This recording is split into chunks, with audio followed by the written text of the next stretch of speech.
This is Johnny Bluestar. Welcome to Threshold, a global media event. Is the universe just a random dance of atoms, or is it a manifestation of a supremely intelligent architect? Can its purpose, or our purpose here on Earth, be adequately assessed? Can we commune with it, know its intentions, cooperate with its direction? Here, we define threshold as a gateway state of awareness, allowing mankind to cross into a place of real cognition. Threshold allows us to approach questions of higher reality through the door of experience, rather than mere belief. Welcome to Threshold, where we tear away the veil from commercial media, bringing our audience and participants into another realm of reality and enhanced communication.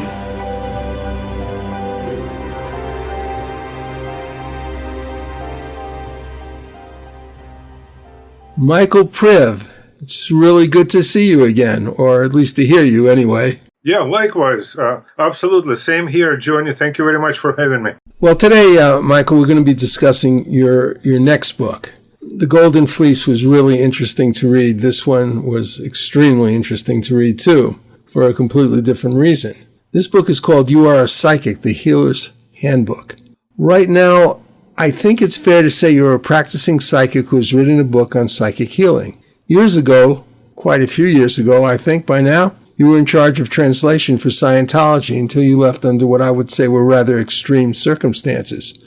Before we get into the book, perhaps you could briefly review your career and exit, which you describe in the book we just mentioned, The Diary of a Scientology Warrior, The Golden Fleece. And then tell us how you began to develop new methodologies as a psychic and healer, somewhat different than in Scientology. In other words, give us your post-Scientology career path.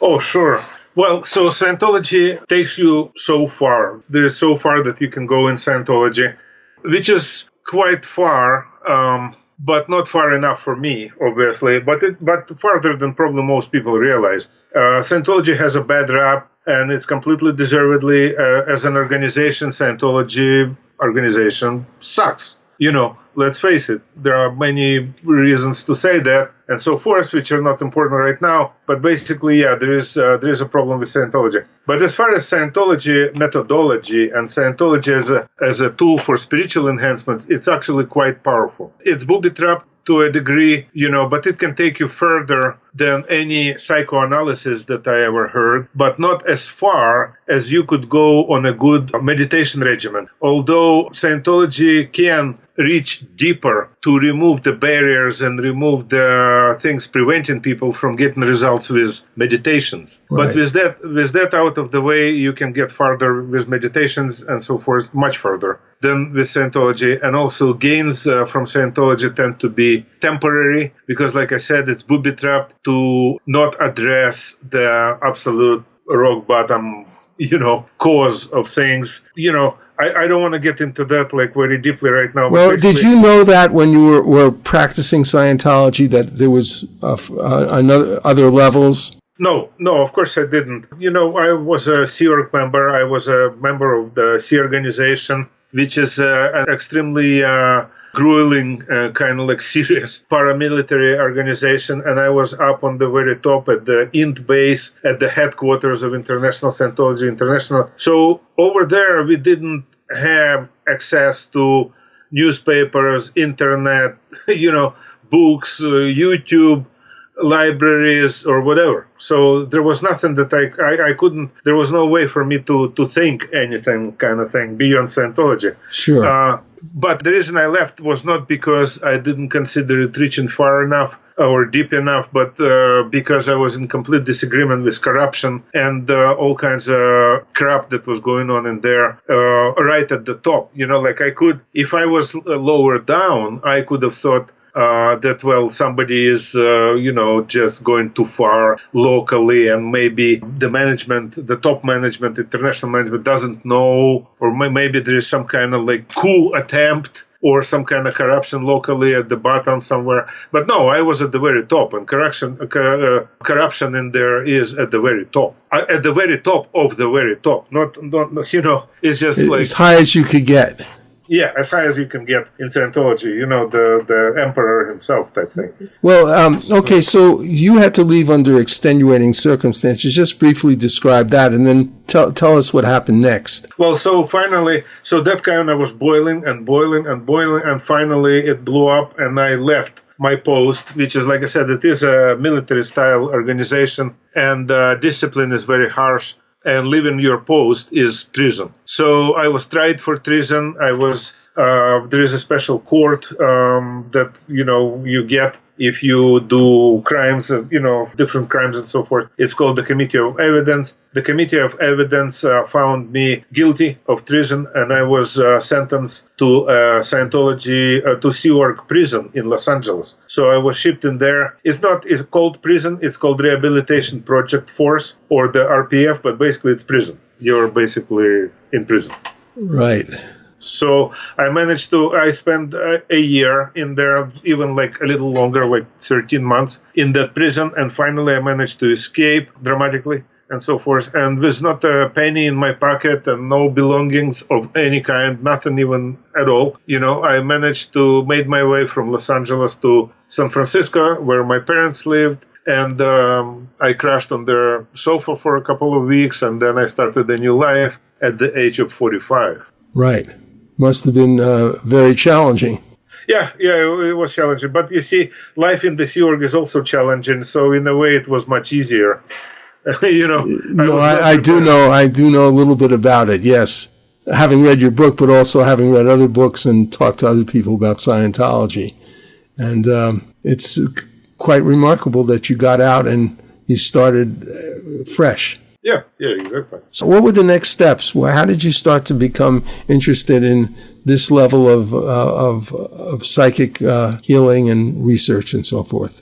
Well, so Scientology claims that it can give you these abilities that are not called psychic in there, but pretty esoteric, unusual, spiritual type of abilities and so forth. And I was working on them when I was there, and they were not really attainable. Like, I would kind of like almost get somewhere. I could almost remote view. I could almost transfer my thoughts and pick up thoughts from somebody else. I could almost but not quite, and stuff like that. And I was, really trying to figure out why.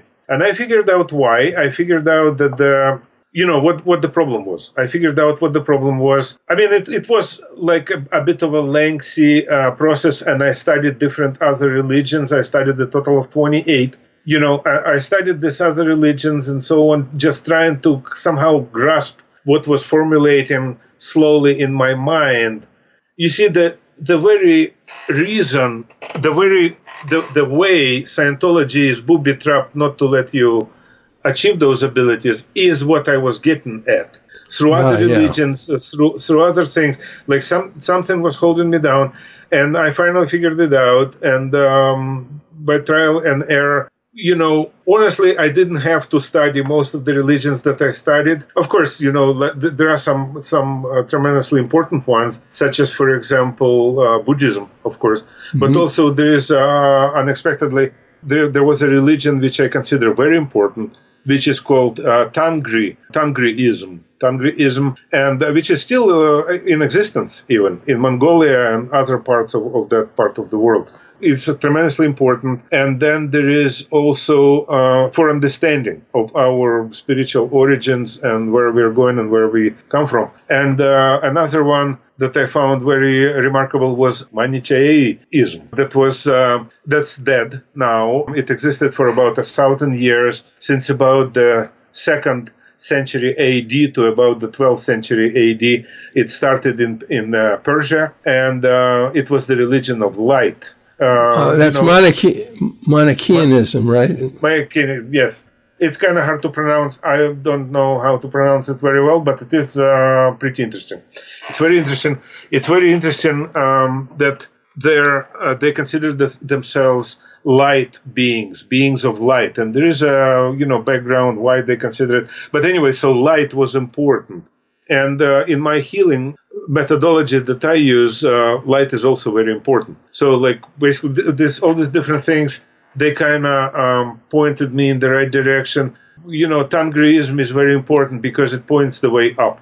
Did you have any significant teachers personally in this process? Well, I would consider me, like, personally, one-on-one, no. I kind of like shy away from teachers after Scientology, which is very authoritarian. This is just like the final word in authoritarianisms, But, I consider, of course, Wayne Dyer, my teacher, Christie Sheldon, and Michael Beckwith with Agape Foundation, Michael Beckwith. Michael Beckwith actually is the only guy who, I am not talking about just reading or listening to these three people, but also doing things that they want you to do, like actually like doing the drills and meditations and so forth. And so Michael Beckwith, one time practicing what he was, the drill that he was, the exercise that he wanted me to practice in the CD that I was listening. It was actually the first time that I actually clearly touched something which I call God, which was extremely important to me because being a researcher, I kind of immediately researched that phenomena that we call God. And I came much closer at that instant to developing healing abilities and figuring out how it all works, So those were my teachers. Wayne Dyer, of course, is an absolute genius. I just love Wayne Dyer. It's too bad he dropped his body now. He definitely did a lot of good for me. Well, you know that I manage a group called the Wayne Dyer Experience, the Wayne Dyer Experience in LinkedIn. No, I didn't know that. No. Yeah, he was a great guy. Well, what happened to me was that I read a lot of his books, and I was always annoyed by them because they didn't seem to really get at what I wanted. And then I read his autobiography, and I realized that he went through a period of changing, from more or less a kind of straight motivational teaching to a very spiritual teaching. And I realized I was missing something in my life, and that had to do with I had a lot of failures, a lot of big, bold things that I did, and I failed in very strange ways. And I realized that the connection between source and manifestation, I realized that I didn't really have that connection correct. And when I did it, things started to change for me. And I felt very grateful because of the things that happened. So Wayne Dyer has been very important to me, and I did practice a lot of the things that he taught me. He taught me to rethink things. I started to rethink the way I look at people, the way I look at failure, the way I look at everything, and I actually changed internally. So I understand what you went through. So in this book, you claim that we're all psychic. First of all, what do you mean by psychic, and what are you basing that idea on? Well, so there are several ways of looking at this. One way, the simplest way of looking at it, without getting into all the meat and potatoes, which I have a feeling that I will have to anyway, but just the simplest way of looking at it, if I achieved, I don't consider myself to be anything special, like honestly. I mean, I was born in a communal apartment. Communal apartment is in Russia, in the Soviet Union. A communal apartment is an apartment shared by several families with one bathroom and one kitchen. It's like the bottom rung of any kind of, something that you call home kind of thing. It's one step away from homelessness. Yeah, basically. It's basically you have roommates, and these roommates are different families that live in your apartment. Usually a family has a room, and several families share a bathroom and a kitchen, and rooms are usually small, and bathrooms and kitchens also. And there is a lot of friction. Basically, it's not like a very good place. It's in a high-rise. So a high-rise apartment building like this, stuffed with about 1,000 families, is like not good for you. Wow, to that's grow up interesting. So that's how I grew up. I was never like anything special, particularly that I could find, And then I left Soviet Union at the age of 19. And I, after 4 months journey, which was pretty interesting and dangerous and so forth, but basically ended up in Pittsburgh, Pennsylvania. I graduated at the University of Pittsburgh as a construction engineer with great difficulty, partially because I didn't speak any English when I came, and partially because I had to work full time to support myself while I was also studying full time without speaking any English at first, and so forth. So it went kind of rough. And it took me 5.5 years. But finally, basically, I graduated as an engineer. I never worked as an engineer.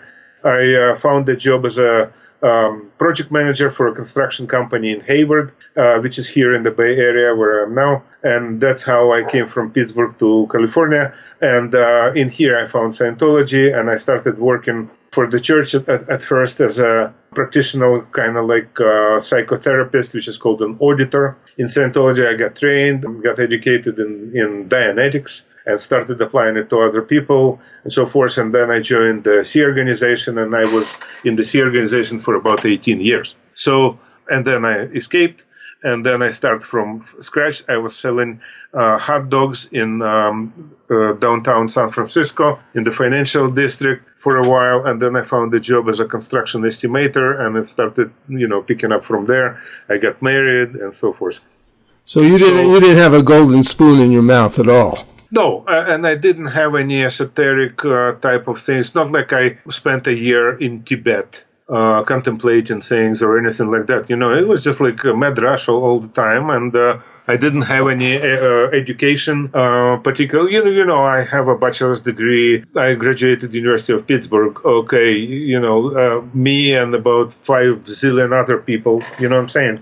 It's not like I have a PhD in theology or anything like that. Well, listen, Michael, we need to take a break now, and we'll be right back and continue this discussion. And we'll see how a person who has that type of a background could suddenly blossom into what you have become right now. I'll be right back. Thank you. This is Johnny Bluestar, CEO of New Galaxy Enterprises, a media content development company. Initially, I wanted to be a playwright, but once in college, I fell in love with movies and have been writing my own and for clients for many years. No, I'm not entrenched in Hollywood. But I think if you look at my samples, you can determine if I can capture the drama and power of your idea. I'm up to refining your work to professional quality. I've worked on dramatic films, comedy, science fiction, documentaries, and even musicals. I have several books published now that are the beginning of book and film franchises. To learn more about New Galaxy, see samples of our work, or talk to us about your project, please go to www.newgalaxyenterprises.com and fill out the contact form. The following is from West Side Warrior, the memoir of Ray Boylan, a Korean War veteran and crime fighter. He was there fighting in the world's coldest battlefield when the Chinese communists invaded. Desperate squad members ran past our foxhole yelling, "Get the hell out of here, there's too many of them!" Again, we saw the Chinese soldiers charging in with opium-induced mindlessness, oblivious of our bullets. Again, we heard the bugles and whistles. Climbing out of our foxhole, Bob dropped 2 hand grenades behind us, and I threw one over my shoulder. Bullets whizzing by our heads, Bob and I became bolts of lightning flashing across the mountainside. Like a hideous film, desperate scenes like this played out on the Tokong Pass for 3 days. Sometimes I played in the scene. Sometimes I could only watch and wonder if it were real, or if I'd be suddenly jolted out of my trance by an RKO usher saying, "Hey, did you kids sneak in here?" To acquire this book, Google westsidewarrior.boylan.kindle. Boylan is spelled Boylan. That's West Side Warrior, Boylan, Kindle. Here's a bit of a song called Love Never Withers, which I wrote with composer Edgar Ahrens and is performed by the remarkable Patricia Welch.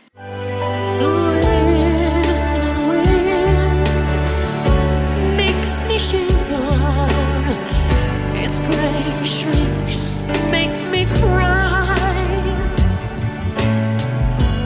I remember the joyous glee that it stole from my eyes. I remember that day when the wind swept away life's dear comfort and warmth on that bitter autumn day.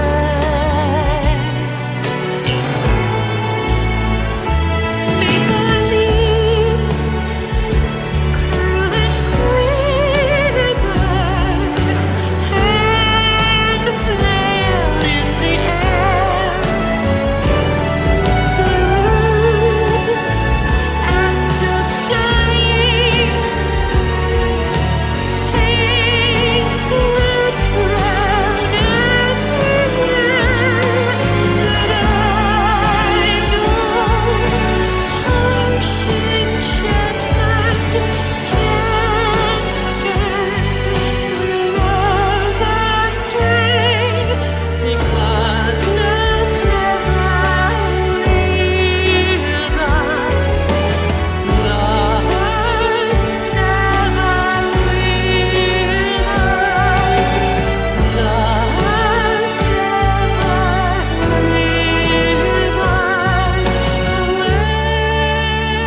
Well, we're back with Michael Priv speaking about his book called You Are a Psychic, and it's actually a book about psychic healing. And Michael, you were telling us sort of about your rather challenging way that you grew up and how you entered into the Scientology, and before you had actually studied to be an engineer, and all the things that happened to you were pretty regular things until I guess you entered Scientology. And that's where you blossomed a bit and moved up in the hierarchy. But basically, you left there with a lot of unanswered questions. I realized that you had sort of an ordinary background, so you feel that everybody, no matter what their background is, if they're interested, could actually move along that sort of spiritual path. Well, yes, there was one unusual, I thought it was usual at the time, but actually I see now that it was an unusual quality that I always had. I was curious. I was very curious. I was very interested in how this whole thing ticks and what makes it tick and who makes it tick and how it's all held together and so forth and so on, and immortality and reincarnation. All these things were always interesting to me. But unlike many other people, or most other people, first of all, I was willing to do something about it and experience things and actually, forge my own way and my own understanding, as opposed to just kind of sit and read about it or talk about it and never do anything. So that was one thing, which I thought everybody had that, but actually no. I see it now that it's not true. That vast majority of people do not want to do anything, they just want to discuss it. That's first thing. And second, I never had any preconceived idea. I had no agenda and nothing to prove from the beginning. I was not doing a thesis. I was not trying to defend any viewpoint or do a PhD or anything like that on any of this. I was just going where it led me, and that's very important, and that's also lacking from what I see. People already have some kind of idea, and they're simply looking for something that would support that idea, and they reject something that doesn't support that idea. Well, in that way, logically speaking, you're going to arrive to the same place where other people already arrived. And if that's where you want to go, great.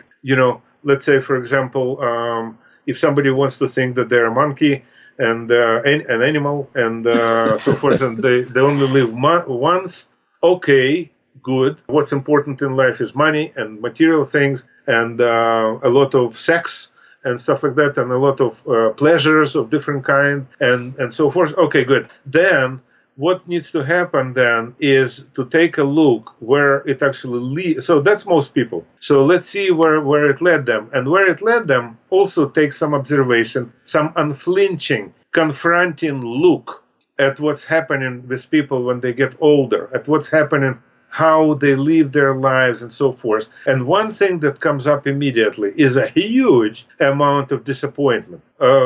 People are disappointed. They think that they do everything right and it should work. And they heard or they understand that they're supposed to go on a lot of vacations. And they go on all these vacations and they're surrounded by tons and tons of, cassettes and video cassettes of old kinds and video cassettes of new kinds and photo albums of old kinds and some drives, the flash drives with digital photos of more recent kinds and so forth. and then they're saying, but where do other people go on vacation that they actually have fun, Yeah, because inwardly they're dissatisfied. They don't have that. There's a hunger they didn't even know they have, and they probably still don't. I tell you, in my case, I'll just make this really brief. I was always on a spiritual path very consciously since I was 14.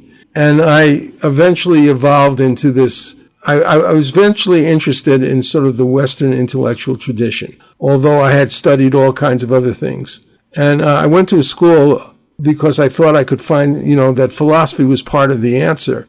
I went to a school that was basically completely devoted to the classics. I spent 3.5 years trying to figure out where the hell anything in all these books and everything else, what I was looking for. And so I gave up everything. I was, planning on being a writer and all this other stuff. And I made a search. And I did, in a very circuitous way, found my first teacher and I had my first real experiences when I was in my early 20s. But I gave up everything. And so I know if you're hungry like that, the universe helps you. Yeah, that's fascinating. Exactly. Well, so you made the leap. Well, most people are proud of never making any leaps. They're proud.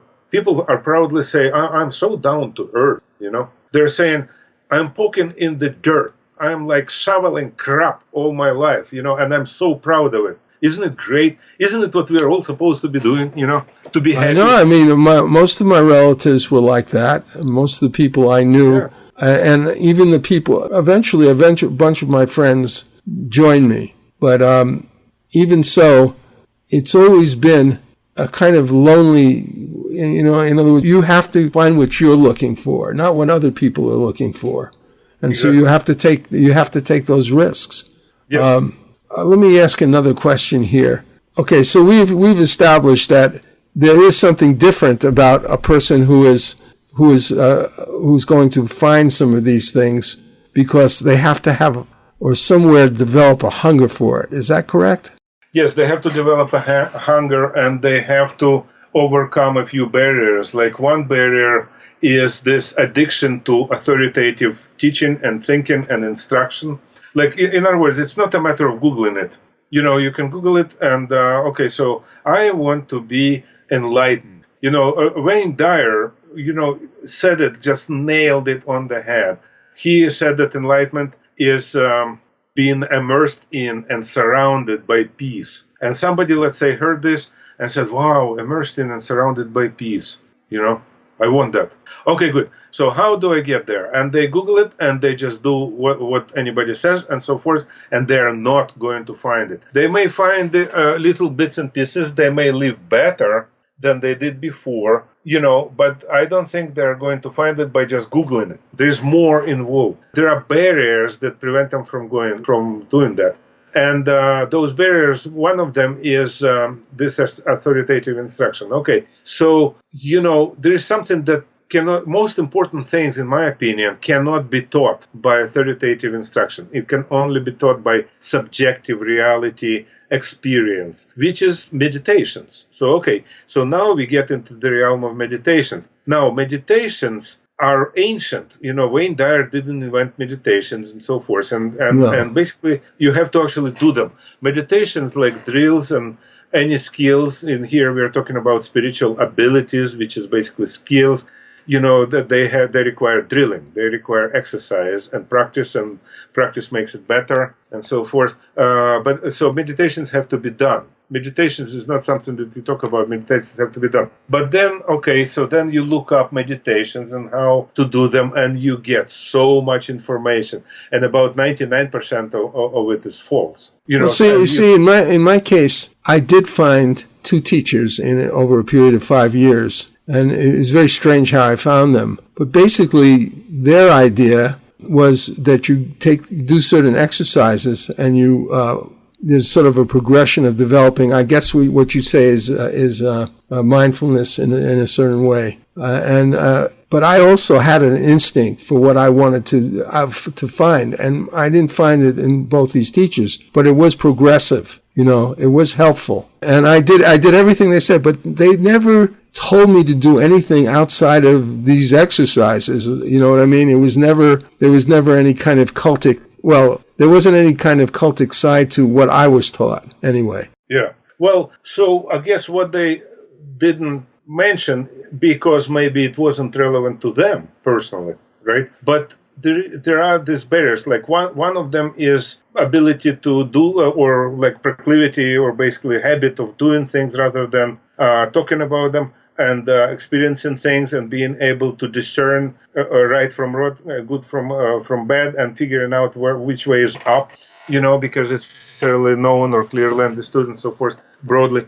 But then there is another factor, which is what I call ethics. So ethics is a powerful thing, ethics. So basically, enlightenment kind of means to us being ethical also. Like you wouldn't call somebody enlightened who is a hooligan, loudmouth, roughneck. I think that righteousness, it says, seek ye first the kingdom of God, which I take it to mean the presence of this consciousness, and its righteousness, and all else will be granted unto you. And that's one of the things I got from Dyer, and actually from a lot of other sources, that this experience, this ultimate experience, has a quality of pure righteousness. Yeah. And conscience, having a conscience, caring about other people, is it's sort of a mirror of that. In other words, you don't have to experience righteousness, you don't necessarily have to even believe in God, but you have to have a certain concern over other people and doing the right thing. And but that is, I think, closer to God than just someone who's just living out their lives without that sensibility. Yeah, exactly. But I wouldn't necessarily swap the concept of personal ethics with the concept of righteousness. I guess the difference is realization or understanding, or somehow basically getting to the point of understanding which way is up. Because let's say, for example, I may be feeling very righteous, being, let's say, anti-gay. Yeah, that's not righteousness. That's more like self-righteousness. You know what I mean? That's not what I mean. I understand what you're saying. Real righteousness, I think, is a mirror of this experience, and it is, it's unconditional. It's based on sort of something like you speak of in your book in great eloquence, unconditional love. Yeah, so there's unconditional love. So now we are kind of aligning ethics toward unconditional love, which would be basically the ultimate emotional state. Actually, from my research, I actually determined that it's the only emotional state that even exists. It's our native state, and this is basically it. I mean, unconditional love is what we are and what we, where we came from, and so forth. And everything else, any other emotion, would be falling away from that unconditional love all the way down to the emotional state which we recognize it as fear. So with the introduction of fear at the very top, we don't recognize it as fear, but with more and more fear present, we finally begin recognizing it as fear and so forth. So unconditional love gets corrupted by, increasing amounts of fear, and that would be the way down. Well, listen, Michael, we're going to have to take another break now, and we'll be right back. This is just very interesting. Dr. Hugo Rodier has published 4 books on health issues covering practically all chronic health problems. You may find them by accessing his website at hugorodier.com. That's HUGORODIER.com. Gut health is the most academic, while switching off chronic disease is the most patient-oriented, with simple recipes to implement his nutritional protocols. This is Johnny Bluestar, CEO of New Galaxy Enterprises, a media content development company. Our company, within the last year, has produced and hosted a variety of multimedia blogs for various authors, singer-songwriters, and musicians, talk radio programs, media content ads on holistic, medical, and political, environmental topics, etc. These blogs were then posted for our various clients and associates on multiple social networks. To learn more about New Galaxy, see samples of our work, or talk to us about your project, please go to www.newgalaxyenterprises.com and fill out the contact form. We're back with Michael Priv. We're talking about his book and his life, but his book is called You Are a Psychic, the Healer'S Handbook. And it says basically this book presents a series of meditations and drills that can help any person develop their psychic abilities. There's one more thing before we begin. I wanted to say, there's the disclaimer here.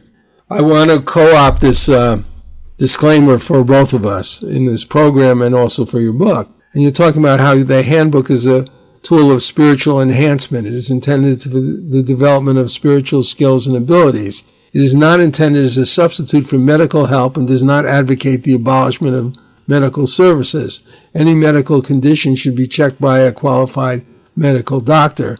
And I bring that up because we're going to discuss some of your practices, which are very interesting, but are certainly not within the scope of a conventional medical doctor. Yeah, okay. So, incidentally, I have a program now with Dr. Hugo Rodier, who is an integrative physician. Our program is called the Integrative Hermetic Health Hour, or Health Show. He combines conventional medical research with a great interest in classical and hermetic practices. So he understands, the meditation aspect of it very well. So if we have these psychic abilities and perceptions, we may have answered this question a little bit, but why don't we manifest them? Why do people so rarely have these abilities? Well, just because they basically got addicted to authoritative instructions and teaching and learning from authoritative sources in such a way that they are taught to stay in the groove. For the most part, basically the normal instruction, school instruction, and so forth is defining the groove that we're all supposed to stay in for various reasons. I'm not gonna get into social reasons why society likes uniformity and doesn't like anybody sticking out too much and so forth, and it's whatever. But basically, societies survive, and I have to say that our societies don't survive very well, But they're trying to survive at least. They're trying to survive, and they're doing what they think needs to be done to survive and so forth. And we get schooling, we get universities and so forth in such a way that is supposed to promote this survival. And so basically, the idea is that you learn what everybody else is learning, and you get where everybody else is going. And I call that a groove. If you drive in the snow, where I came from originally, there was a lot of snow. So you drive in a certain rut, and you will arrive where everybody else is arriving. There are cars in front of you and behind you, and everybody is going to get to the same place. But if you don't want to get to the same place because you observe that people who get to that place are seriously disappointed, they're sick, unhappy people who screwed up their life for the most part, and they're very disappointed. They're miserable. Even like married people, they've been married for 50 or 60 years, and it seems like it's supposed to be like a bliss and so forth. But then you look closer, and they actually hate each other. They can't stand each other. Yeah.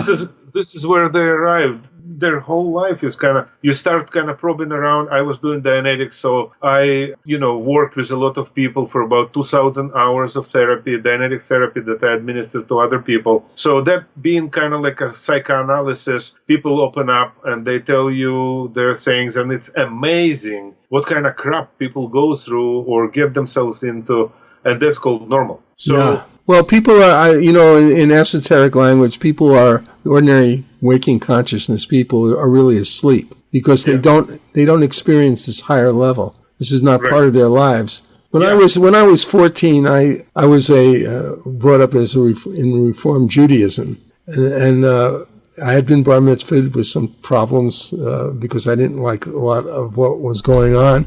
But anyway, I was managed to get bar mitzvahed. And the rabbi took us to different religious organizations. And I wound up in the Vedanta Society in New York, which is the teaching of Ramakrishna. And on the top of the sort of the ceiling, there were the fire altar of Zoroastrianism, the crescent moon and star of Islam, the six-pointed star of Judaism, all these different religions. And that's where I started. That's where I became conscious that there was something to do. But it took me until I was 22. I meditated a lot, but I never got anywhere. And when I met my first teacher, I found out why. And then it became like a practical search where you could actually do things and there would be changes in your consciousness. Yeah. So to me, when you say what it needs to be done to start manifesting these abilities, that's a big question. Because if you do the wrong thing, you may not get too far. Well, okay, here we are getting to what I call meat and potatoes, and I have to say right now, like as a disclaimer, that I was never, ever able to relate in such a way that people would understand or would agree or would even come out thinking that I'm not completely crazy. So I'm trying to avoid this question, but basically it goes down. So this ability to manifest these esoteric abilities that I profess or that I claim that anybody can do and so forth to heal others. So my specific brand of being a psychic is healing. I'm not a psychic in terms of like I can predict future very well. I can predict in broad strokes that we're all gonna die probably, and it's probably gonna hurt like hell.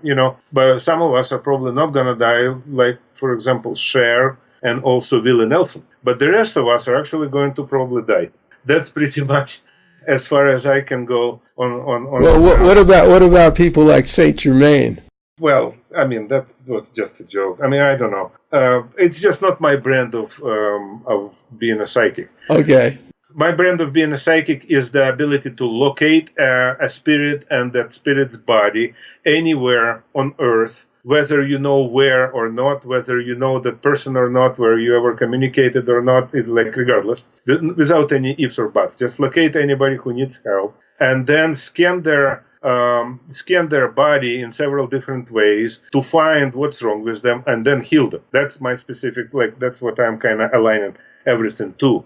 It's not so much, any other possibilities that exist out there that totally exist. People have clairvoyance and they can multiply huge numbers and stuff like that, and they know the answer, whatever, and they predict future and stuff like that. I'm not talking about any of that. I do think that since you and I both have studied Wayne Dyer, that there is a certain thread here. I don't think that some of these people who have those abilities necessarily really understand the core thing, which is the idea of there being source, being connected to source. That's how Dyer would put it. And you agree that is an important part of what you're doing? Yes, I agree. But if I may just tell you, you're not connected to source. You are source. Okay, that's fine. You're a part. You're a part of the source. So, I'm just trying to relay basically what my all this training is based on, like the drilling and so forth. You see, all my drilling and all my gradual improvement of abilities is based on training your imagination. So now, if you train your imagination, what I'm saying is you're basically exercising your divine endowment, and you become more and more psychic until you can do it. So the only thing that's missing then, if you practice your imagination enough, is the ironclad, unshakable certainty. So practicing your imagination, you start actually seeing things that are actually there and stuff like that, but only if you drop your pretenses of not being certain. If you actually shed all that crap and be true to your own original native self, you will practice complete certainty. In other words, you see something, you call it. You don't say that anything along the lines that, well, of course I don't know, and of course, who am I to even know, and of course, I'm always wrong anyway, and so forth. I seem to think to see something, but it's probably complete nonsense. Leaving all that behind and far behind and away and aside, what you see something, you call it. Let's say, for example, I talk to somebody and somebody says, well, can you take a look at my wife? She has some digestive problems, and recently she's been having a hard time and stuff like that. And while he is saying that, I already see what's happening with the wife. And I'm saying she, an upper GI problem or lower GI problem, or whatever, but meanwhile I'm already thinking that, God damn it, what I actually see is cancer. So now I see cancer as a metallic object. When it gets metastasized, I see it often as just scattered pieces of shiny metal, kind of like little balls of maybe ball bearings kind of thing throughout the body, So they can be bright and shiny, which is very bad, or they can be dull and kind of dormant and asleep, which is what's called remission. So I can beat any cancer into remission, and often I can remove cancer and so forth. But meanwhile, I'm thinking, you were talking about when you start this spiritual pursuit, you're kind of on your own. You feel a little bit lonely in a way very much so, yeah. Yeah. Well, as a psychic healer, you're completely on your own. in that you don't even necessarily share what you find. You don't necessarily share what you find and that you're doing the treatment necessarily. For one thing, you wanna you have to be your own counselor. You have to have your own counselor. You have to kind of be able to operate on your own all the time. Why? I'll tell you why. Because first of all, you are talking right now, let's say, to this guy, and you took a look and you saw this cancer, and you have this unshakable certainty about everything all the time in order to be the healer. But now the question comes up, were you thorough enough to be sure now that what you see is what you see? You didn't actually do any of the procedures that need to be done at all. You're just talking to this guy, and somewhere, from the blue, you see this cancer. So now you're supposed to open your mouth and start blabbing your mouth that she has cancer. No, you have to actually take responsibility and end this conversation and go into a quiet place and really take a look. And if there is a cancer, then you tell. That's one thing. Another thing is some people, let's say my father, here's a great example. So 7 years ago, my father had a heart valve that was replaced, and it went really bad, the surgery, and he was supposed to die right then and there, right? Okay, I can't come, I wasn't able to. I tried many times coming to my father and saying, listen, I can probably heal you. I can probably get you out of this. I can, I can help you live longer and so forth. But he was always against any of this. He was completely and totally a materialistic person who didn't want any of this. He would actually get seriously angry. So my question is then, if I can't tell him, can't I treat him and heal him in secret that he doesn't even know that I'm doing that? Or should I just drop him and say, well, it's not, he doesn't want to, it's not my fault. Yeah, of course he's gonna die, but it's everybody dies anyway, and he doesn't want to, so I didn't do anything. So I have to answer these questions, and if I answer, for example, no, I'm gonna treat him, but then I can't tell him. Okay, then I didn't tell him. So basically, I prolonged his life for 7 years. Some of those 7 years, looking back at it, some of those 7 years were good. The last year was not necessarily good. Yeah. And in the last 2 weeks or so, I actually stopped helping him completely. Because, I understood that basically it's kind of pointless. And also, people when they die, like people who are very sick and suffer a lot and stuff, when they die, they, as spirits, they have such an elation and such a resurgence and such a joy they experience when they finally drop this old bag of bones, Yeah. And I communicated with these people, helping them, in their transition to the next body and so forth, many times. I don't know, a couple dozen times, and every time I see the same elation and the same joy and so forth. So why would I want to prolong it for much longer? Because listen, we're going to have to come back another day because we've only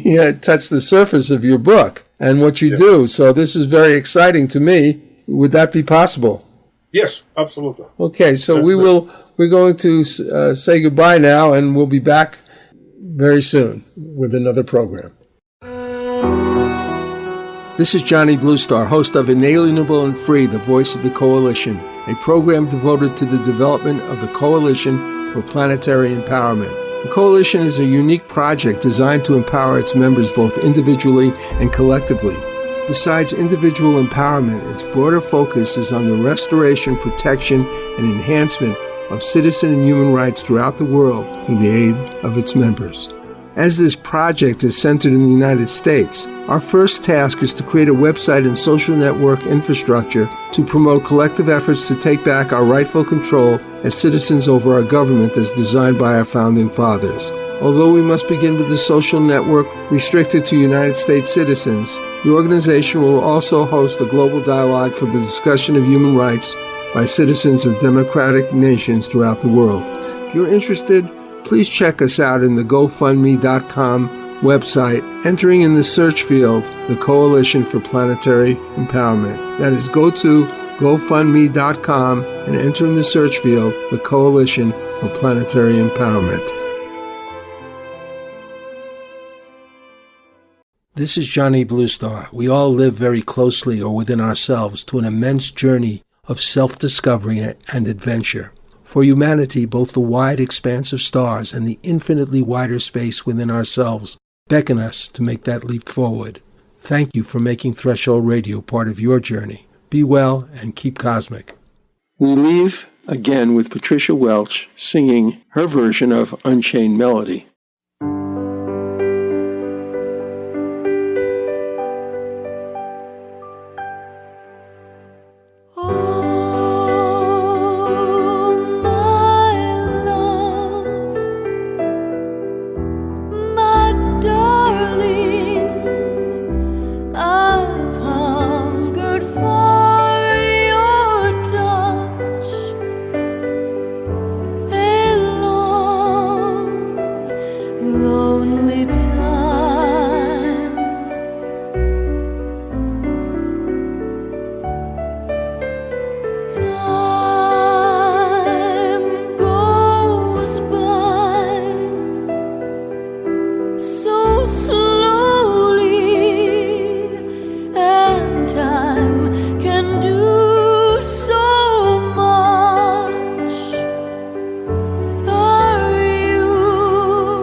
Wait for me.